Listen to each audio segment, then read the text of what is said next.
I think we have to talk about at least three different dimensions. So let's talk about the first dimensions, which is the background, the historical background of where the relationship has been, right? Since bilateral trades were commenced over 3-4 decades, China became the world's largest manufacturing hub for not only just the United States, but for the rest of the world. And through that growth, some of the concerns were there. First and foremost was the trade deficit. U.S. always had the concern about the growing trade deficit in a size of about $350+ billion annually, right, if you reflect in 2019 and 2020. So that has been a big stumbling block. Always has been. Every 4 years of election cycle, the trade deficit has always been a conversation in this country for the last 3 decades. Then second part to that, if we were to think about it, is intellectual property. I think U.S. and its allies and the companies in the West feels that China not only does not provide a proper IP, intellectual property protection, but in fact does not care nor enforces policies to strengthen that IP protection. So those two issues are certainly the foundational issues that has been there for the last several decades. Now you take that on top of the second dimension is the COVID-19, right? The pandemic of the century. I think U.S. and the rest of the world realize that being dependent on any given one country is just simply not the right way for companies and countries to be dependent on.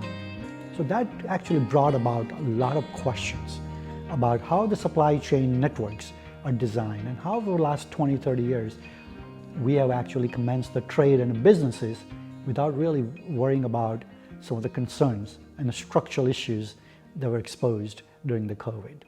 So that's predominantly, those are the foundational issues by which we see the friction and tensions between U.S. and China has grown to.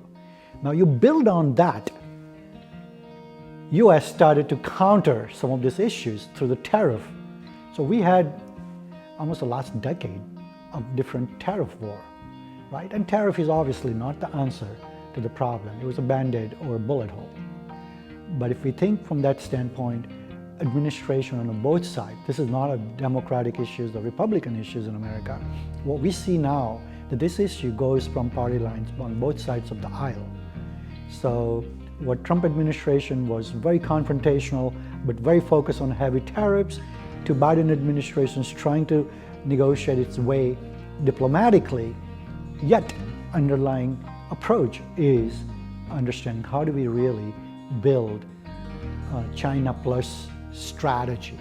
And we see some of the major economic decisions and policy coming out of the Washington emphasizes decouplings out of China.